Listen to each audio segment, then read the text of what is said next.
Okay, so you mentioned Darren. There's an interesting question about what the line is. What's the line?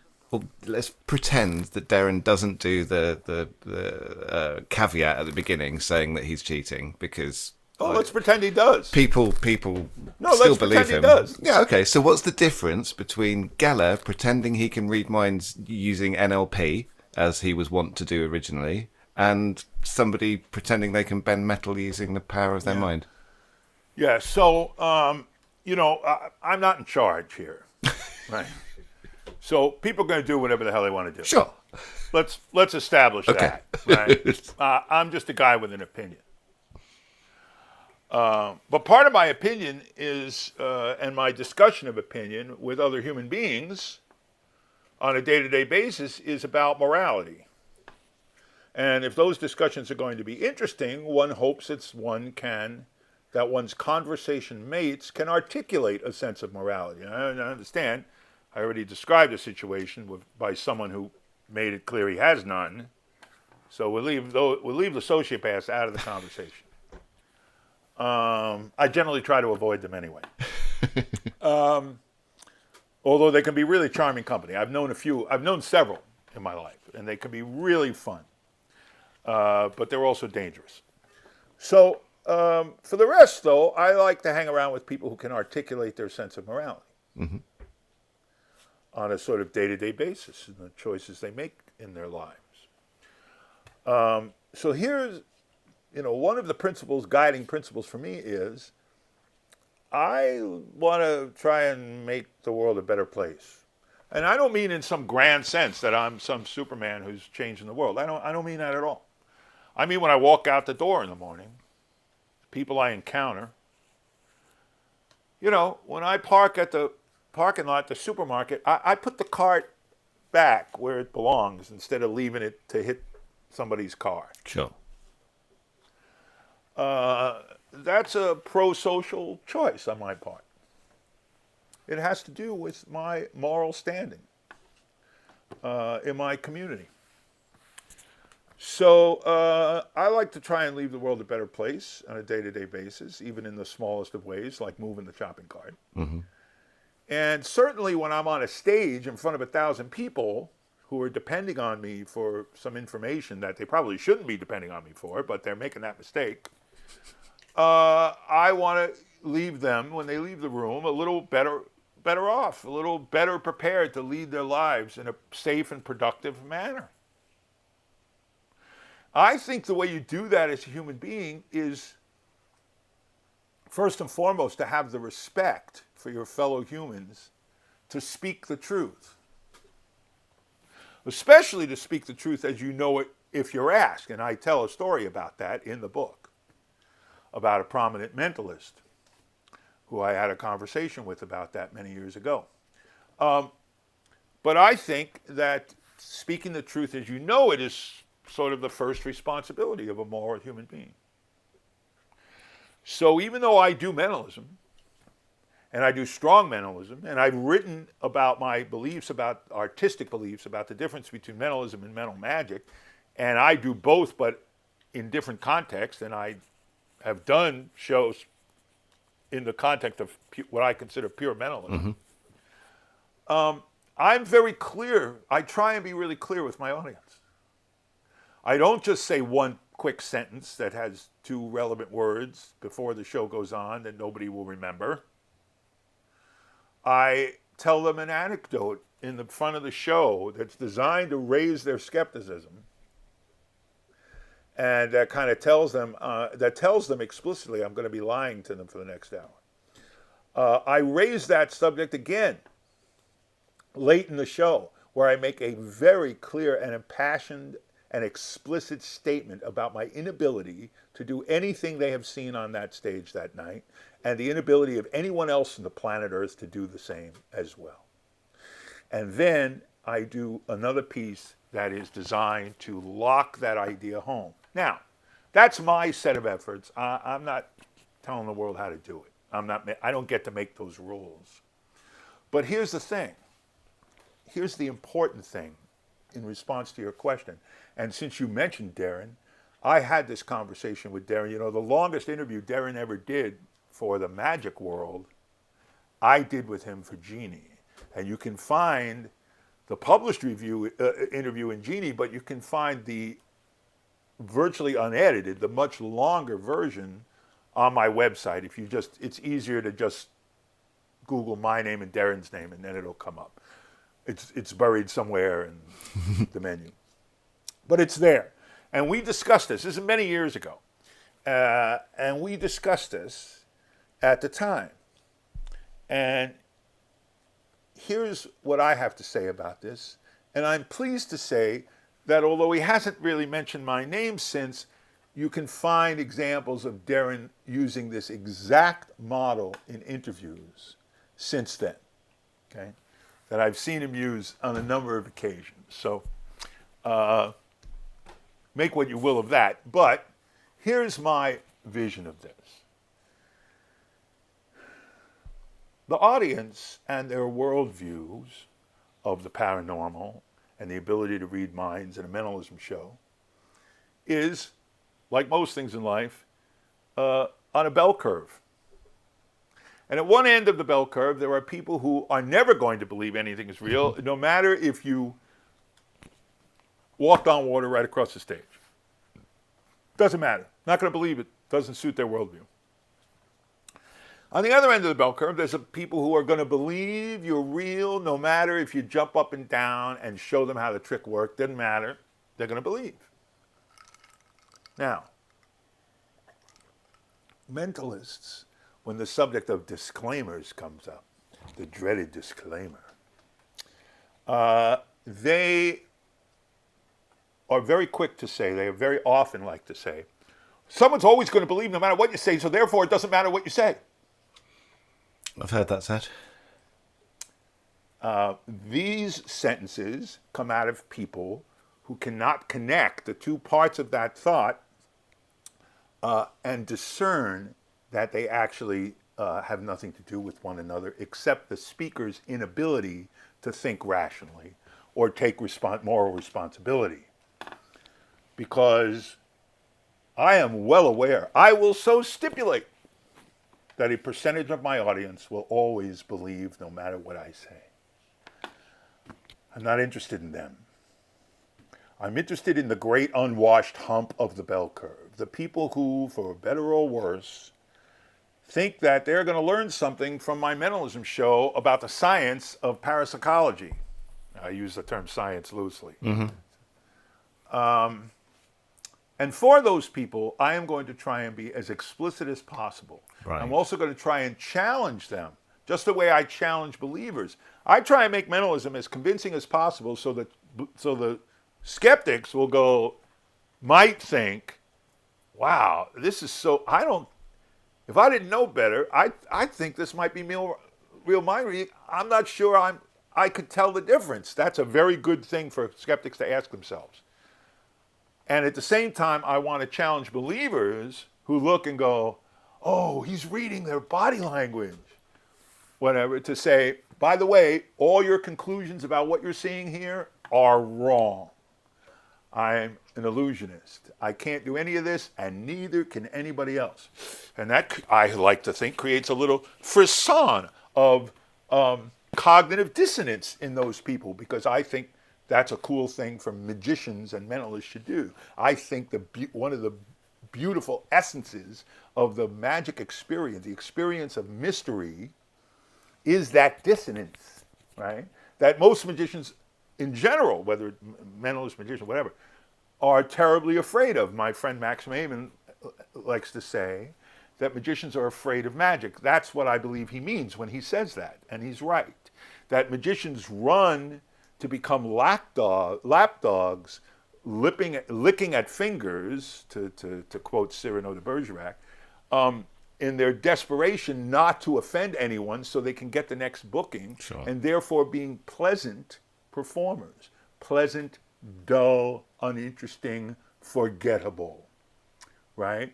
Because as some wag once said, I don't know any surefire formula for success, but I sure know a surefire formula for failure. Try and please everyone. Now, if you're getting the most bookings and that's your idea of success, maybe it's not a formula for failure. But to me, if you're bland, pleasant, forgettable, to me that's a failure, especially if you're trying to create art of some sort. So I'm interested in those people in the middle, and I'm interested in challenging them, provoking them, in the sense of thought-provoking, and also trying to give them to some think about and inform them a little bit and leave them a little better off so that the next time this comes up in conversation, they might say, you know, I'm not so sure now because I saw this guy and he did this and he said that. See? So, Yeah. you know, this idea that when mentalists don't accept a mentalist's definition of a disclaimer, because their definition of disclaimers is always, above everything, completely uncreative and unimaginative. The only example they ever cite is, oh, you're just standing up and saying there's no monsters under the bed and that an actor is reading his lines. Well, actually, I don't say any of that in my show. I like to think that I say it a lot more creatively in my show. Indeed, I like to think that I say these things more entertainingly in my show. And I even give an excerpt about what I say in the book, in Conjurer's Conundrum, about how I say it. And that was probably the paragraph I was most loath to put in the book because I know there's going to be a mentalist going to copy that little page out of it and put it in their show. Okay, so be it. Right?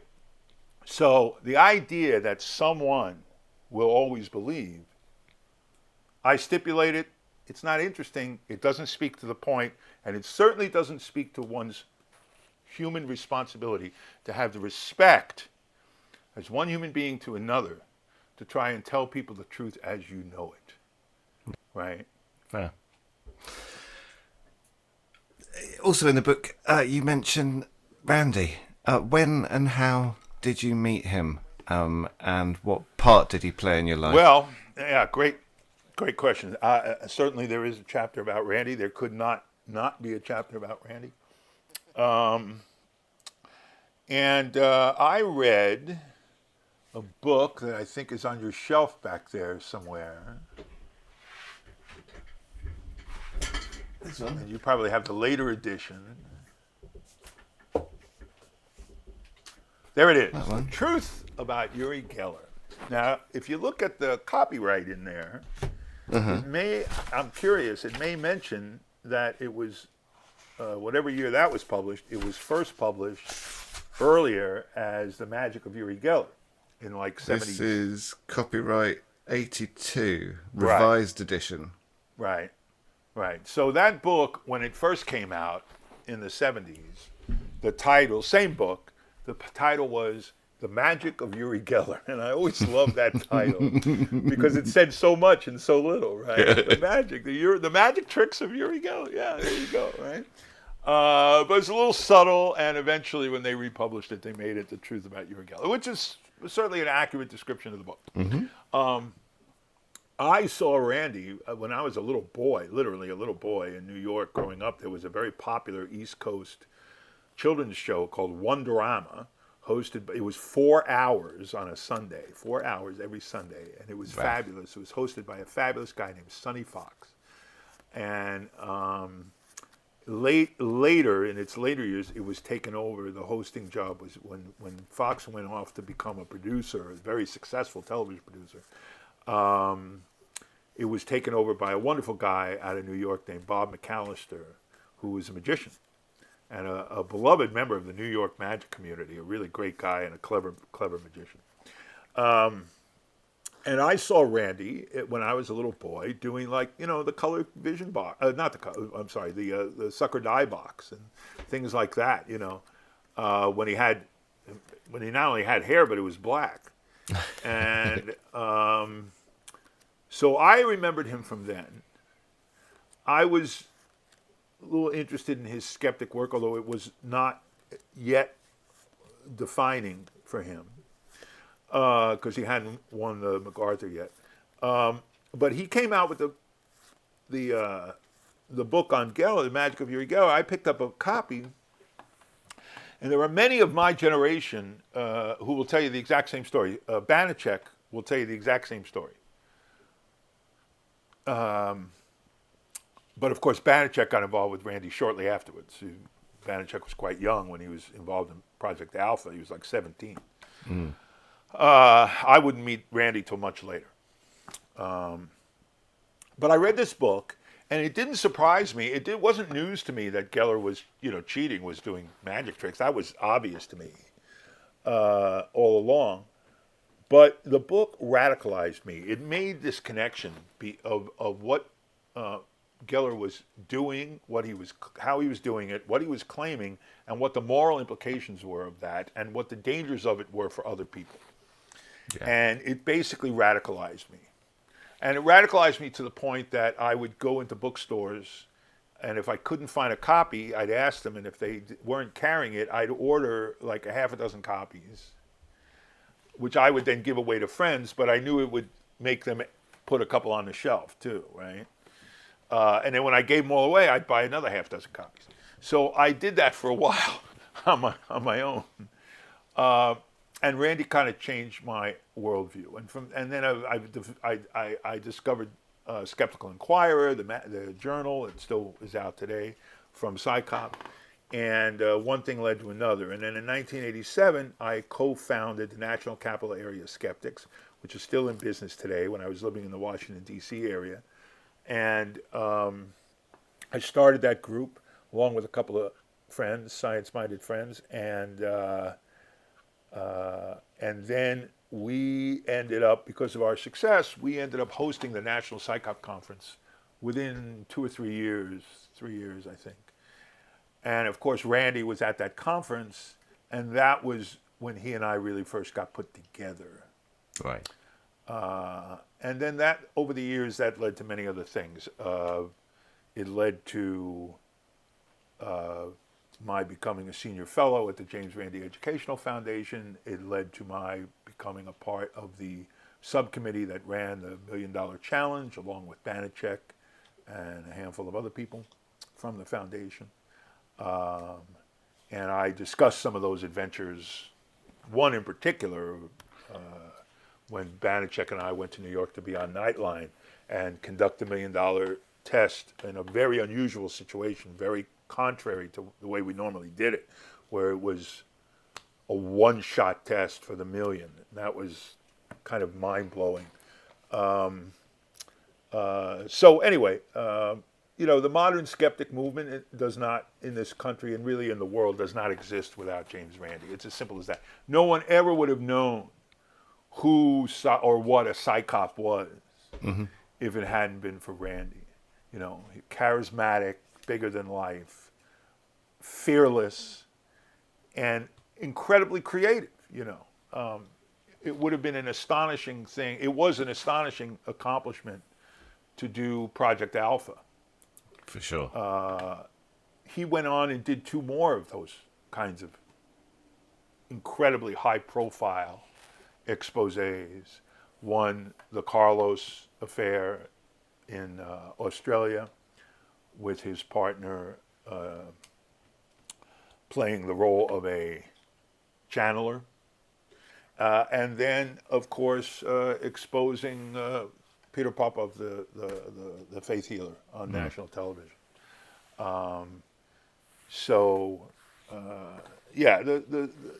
The modern skeptic movement really doesn't exist without him. There were certainly other people who contributed importantly to Psychop, but it really doesn't exist without him. In today's increasingly, should we say, godless society, what do you think is the harm for people to have a little bit of faith in something? Well, I'm a little. You greatly complicate the question by adding the word godless. Okay. Because that to me is another question entirely.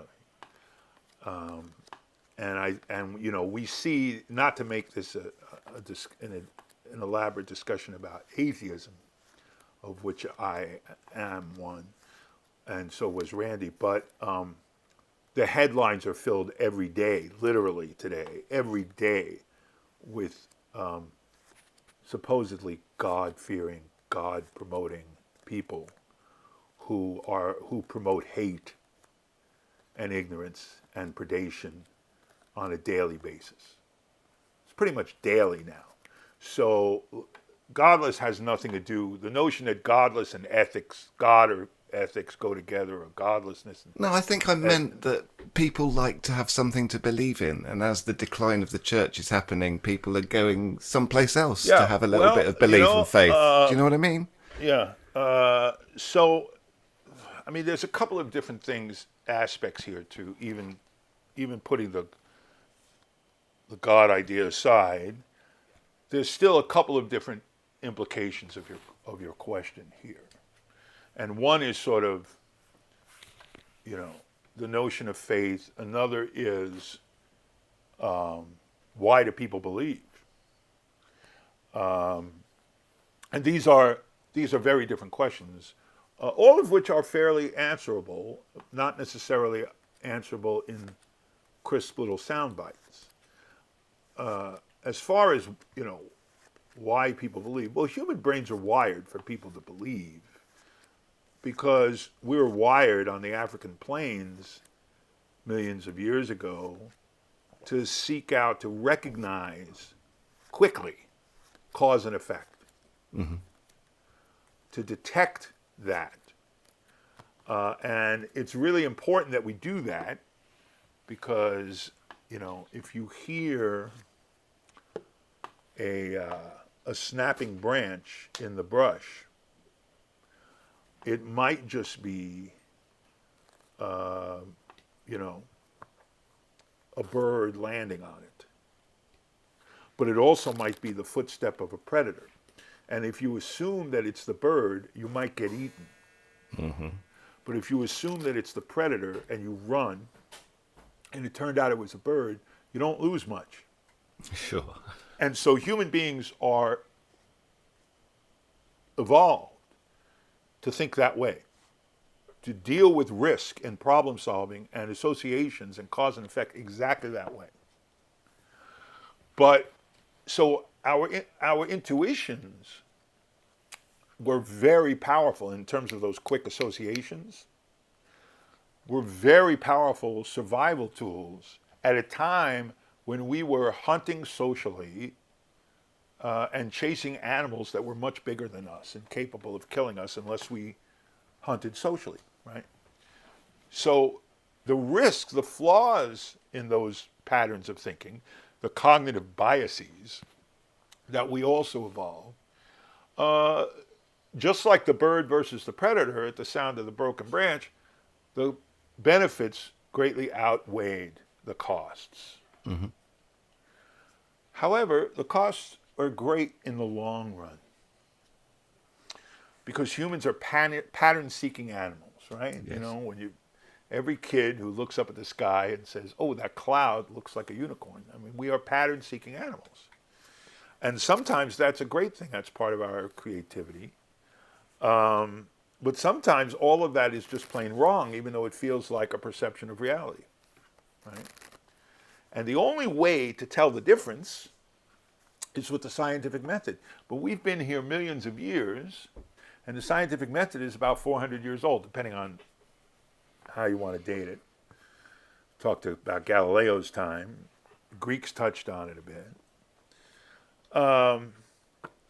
And the scientific method is a counterintuitive way of thinking about the world, just like what I was talking about, truth and evidence, right? It is counterintuitive to accept someone's abstract experimental results that you were never a part of, over your own intuitive sense of what is and is not true. It's counterintuitive.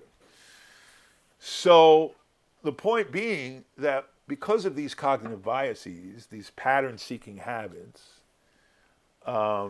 selection bias, for example, notoriously, what happens is, if you're having a year-long drought and one night you held a dance and the next day it rained, until you come up with the scientific method, you end up dancing for rain for the next 1,000 years. Mm-hmm. And sometimes it works and sometimes it doesn't. So this is how humans minds are wired. And human consciousness, not to go too far off on this, but human consciousness, the so-called big brain, was probably an accident of evolution. That's my feeling about it, that the human brain was enlarging for other reasons, eyesight, communication, so we could hunt better and socially, live socially. But evolution was not, natural selection was not moving us towards consciousness. That was an evolutionary accident. But when consciousness came, humans suddenly, unlike really virtually any other non-human animal, there are some degrees of self-awareness in a handful of higher mammals. Elephants might be aware of death, but for all intents and purposes, they're not building cities. For all intents and purposes, the self-awareness of consciousness and especially mortality was uniquely bestowed or cursed upon humans. And Neanderthal buried his dead with food and tools 30,000 years ago. We don't know exactly what he or she was thinking, but we can speculate that maybe it had something to do with the notion of the afterlife. And so the idea that you suddenly learn about death, about your own mortality, is going to lead you through magical thinking, the same magical thing that makes you dance for rain, that there's, an afterlife, right? Bury your dead with food and tools, just the way the Egyptians did. Yeah. Right? Thousands of years later, millions of years later. So we're wired for that. And you don't find your way out of that until you come up with the scientific method. Simple as that. So it's not really mysterious that we know we know you can create superstitions even in animals with behavioral experimentation. I was reading about a new experiment recently. It created superstition in animals that once you train them of where they got their food reward and how they didn't, and then you introduce certain random elements, and they would begin to grasp onto these random elements and think that maybe it had something to do with the reward. Well, that's superstition. That's what superstition is, magical thinking. So that's a natural part of our wiring. The hard part, it's not hard to think that way and feel that way. The hard part is overcoming it, right? And so I always try to preach, and it's hard to follow this on a day-to-day basis, that you should have some empathy with victims. If you're going to blame the victim, it's very common for people, and it disturbs me when it's skeptics, who want to blame the victims of phony psychic con artists for their own culpability, for their own cupidity, for their own guilelessness. My friend Bob Nygard, have you ever come across him, Bob Nygard? Bob Nygard is a retired New York City cop who moved to Florida, became a private investigator, and now specializes in working for victims of psychic scams. Right. But okay. but because he's an ex-cop, what he tries to do, and he's successful often, for his clients is not just to even run these people aground and try and get their money back, but he creates cases. He creates all the case materials and tries to pressure police departments and prosecutors into taking these people to court. Oh, wow. And in fact, there's a wonderful new series, just in the middle of watching, on cons that's airing here on the Hulu streaming network, I think. And Bob is featured in one of their episodes. I just watched the other day. Bob Nygard, N-Y-G-A-A-R-D. And this guy is a superhero, really is a superhero. He's a friend of mine. He's really a superhero. And one of the things that Bob preaches, and I agree, is to have empathy for victims, because because I gave a talk many years ago at a Randy conference that's online on YouTube. It's called Credit the Con Man. And it's about the fact that you should never blame the victim. You have to credit the con man, because the con artist is using professional expert skills that they have refined over decades, if not centuries, the Monty operator, the three-shell game operator, the phony psychic, all these people, they have the faith healer, which I talk about in my book at the end of my book. They have highly refined skills. And if you simply look at it and say, well, these victims are just gullible, Sure. which is unfortunately what police and prosecutors often think. And that's why they're resistant to prosecuting. Then you're never going to help people out of this. If you run into a person, a friend, a family member who's maybe in the midst of being victimized, you're never going to talk them out of it by telling them they're stupid. And it's not just about what you tell them, it's about how you understand the mechanisms involved.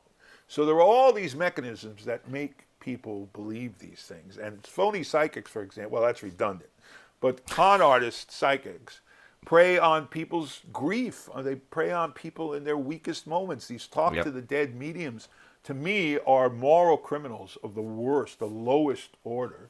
And I talk about that in the book too, because they prey on people who are wounded. They prey on people's grief, right? That's a horrifying moral crime. So, as far as, I think it is glib to say there is value in false hope. I think it's terribly glib. I don't want anyone's false hope. I don't want anyone helping me, telling themselves that they're helping me by lying to me. I want people to have the same respect for me that I talked about before, of having the respect to look somebody in the eye and tell them the truth. Yeah. There may be special instances of exceptions to that, of people who deal in hospice. I don't know. I don't pretend to know the answer to that for everyone. But I certainly know of plenty of cases of rational people who would facing a death sentence, a medical death sentence, and didn't want to be lied to. Famously, Christopher Hitchens, for example, who I had the pleasure of knowing a bit. So I think the idea of false hope doesn't help anybody. I think real hope comes from self-reliance, reliance on community, reliance on values. And there's real hope in all of that. There's real beauty in all of that. It always astonishes me. I mean, you don't get to my age without knowing people who've been taken by cancer, or also who've fought off cancer and seen the other side of it. I know both. And it's always amazing. I have friends, who I know someone who was in some support group, online support group, and was helped medically with, in one case, cancer, in another case with a birth.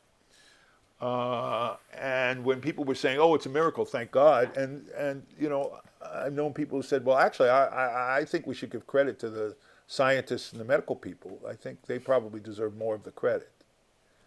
And they were thrown out of these groups.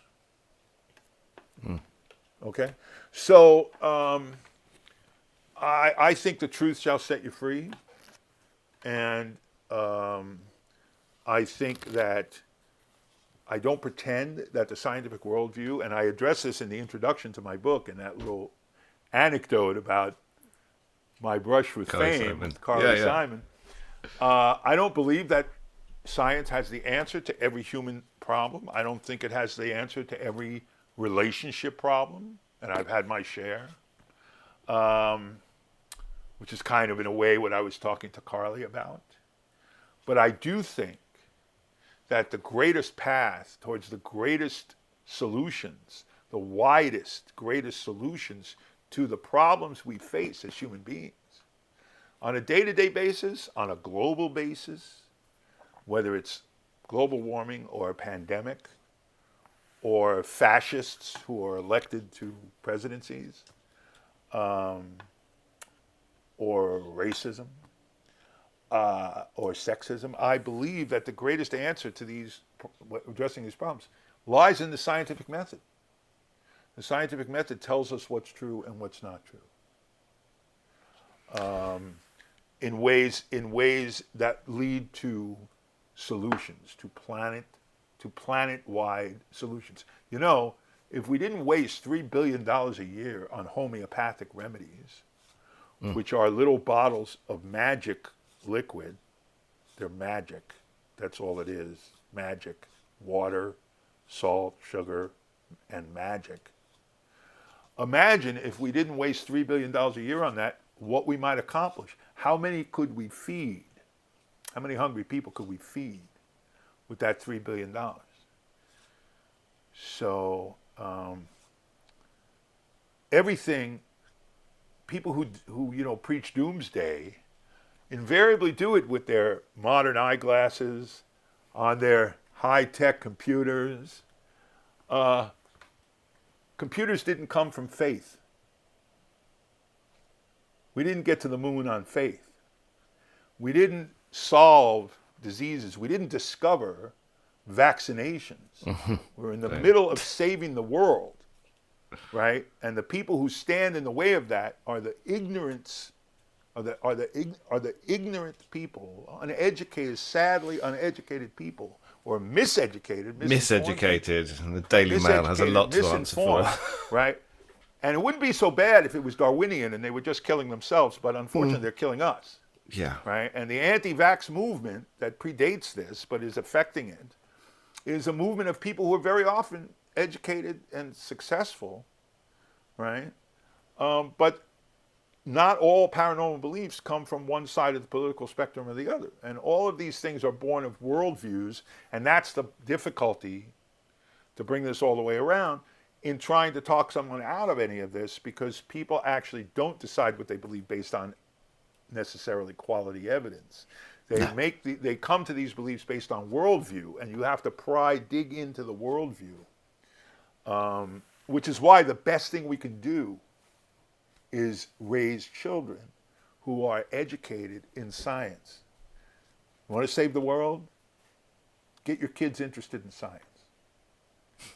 There's no better way to preserve the future. There will be no better way to preserve the future, and maybe anti-vaxxers will become an extinct species. That would be great. There is a beautiful, positive thought to end on, Jamy. It's an ongoing battle. Listen, the battle will never be won, per se, because so much of it is dependent on this hard wiring of the human brain in these many cognitive biases. That it's not just, it can't be put to rest. But the truth of the matter is that the arc of the pendulum swing towards moral, economic, and educational progress.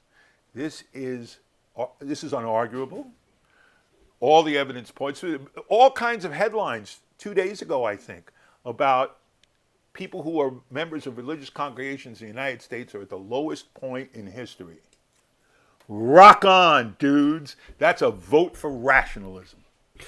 Jamy Ian Swiss's astonishing essay, The Conjurer's Conundrum, is available at vanishingincmagic.com, along with a fine collection. It's actually the biggest of the... It is by far the biggest, and as soon as I heard you were doing it, I knew it was going to be the biggest. I'll leave that to all. I'll leave that to anyone else. I won't say it's the best, but it is the biggest. It's about 150-something pages. Is that the shortest book you've ever published? I'm sorry? Is that the shortest book you've ever written? It is the shortest book. It is the shortest book. It's also the smallest book. But I'm very pleased with it because in these, I look over the table of contents, which evolved as the book evolved. It was not all there in my head when I began. And this book is sort of a kind of a little book I've wanted to write for a long time. I was an activist in scientific skepticism for many decades. New York City Skeptics was only the first group that I started with. 20 years later, I started the National Capital Area Skeptics was only the first. 20 years later, I helped start the New York City Skeptics. Today, I'm involved with the San Diego Skeptics. And in these 10 or 12, depending on how you count, chapters, I really present a kind of partly a mission statement, but partly just really my vision of why I was involved and why I think it's important. And in the magic world, there's a lot of discussion about Harry Houdini, for example, who I write a chapter about here. And there are some critics who would say, oh, he only got involved in the busting the seances because it was a business opportunity for him. To me, that's always comes from someone who doesn't really understand what Harry's motives were. And regardless of what Houdini's flaws may have been, and he definitely had some, I think I have some understanding of what motivated him, because it also motivated Randy, and it also motivated me, and I try and explain that for all of us, all three of us, in the pages of this book. I think what you do, without meaning to put words into your mouth, but having read it, I think what you do with the historical bit and the personal bit is make people want to think, to question. I hope so. I couldn't imagine. I'll thank you for that, because Damien, because I couldn't imagine a better compliment. I really couldn't. We're so horribly over time, Jamie. I know. Thank you. Thank you. I hope. Now, are you allowed to use a longer show, to post a longer show? We'll have to see. We'll have to see. I don't want to cut any of that out. You see, exactly. that's the. Do I have to go? Do I have to go twist Gladwin and Jay's arms to beg a special case for a longer broadcast? I will see what I can do. I have editorial control, Jamie. Okay, I will also put a link in the show notes and on the blog post accompanying this to your magical writing, of which there is a plethora. Also, happily available at vanishingincmagic.com. Yes, well, Vanishing Inc. is my publisher, not only for this, the astonishing essay, but for my 3 books, Shattering Illusions, Devious Standards, and Preserving Mystery. And they also publish produce my 2 instructional videos, one on the cups and balls, and one on the card on the ceiling. I think that's most of the catalog. And all of that. All of your reviews, however many, 525,000 words of reviews. Let's mention this very briefly, because I am really ecstatic about this. It's been some months now that it's been up. But Vanishing Inc. fulfilled kind of a dream of mine. It does not overstate the case. I really looked for a way to do this for many, many years, and it was started and it failed, and for various reasons. Because it was not easy to do, actually, mechanically. It was not easy to do. And at Vanishing Inc., if you go to the homepage, well, to any page, and you scroll down to the footer, down on the footer it says Magic Book Reviews. And what that takes you to is an archive of every book review that I wrote for Genie Magazine over a period of 18 years. It's about 450 books. And it was Andy Gladwin who informed me that it was about 500,000 words. I think it's 525,000. Right, 525,000 words, which I'm not sure how long it took Andy to count them. But nevertheless, I had never known that. And they're all up there. But the great thing about them is that they are, you can scroll through the index, which is by title and author and when it was published, but you actually don't have to look at any of that. It's completely searchable. So you could search on Vernon and see all the cross references. You could search on the Linking Rings and see all the cross references. You could search on anything that strikes you. You know, I just wrote a lengthy 15,500 words, half the length of this book. I just wrote a piece that ran in 2 parts in Genie. It was the cover issue of the March issue, and continued in April, about the Phantom of the Card Table, Walter Scott, because there's a new edition of the book.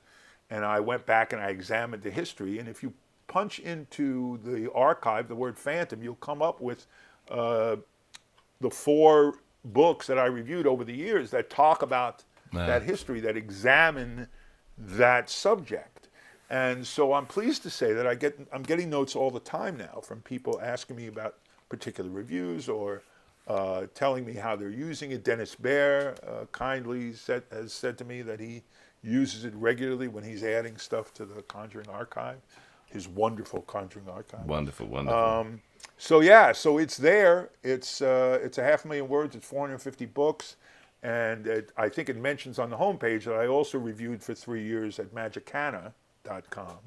And I think there's a link up to that. And there's an archive there of another bunch of reviews, and also of the Take Two series, of which there are 71 curated video essays, mostly about particular performers, some historical, some contemporary, also about some other related subjects where I curated video, 2, 3, 4, 5 performance videos, and then accompanied by an essay of 1,500 to 2,000 words about why is this good, what made this artist great. And there's no methods discussed in that. So it's actually a thing written sort of as art education, art appreciation from non-magicians, from magic fans. The SAM posts them regularly, and that's another nice resource of my work that's publicly available and for free. Jamy in Swiss, thank you very much indeed for giving us so much of your time. I really appreciate it. Thanks so much, Damien. I appreciate the conversation.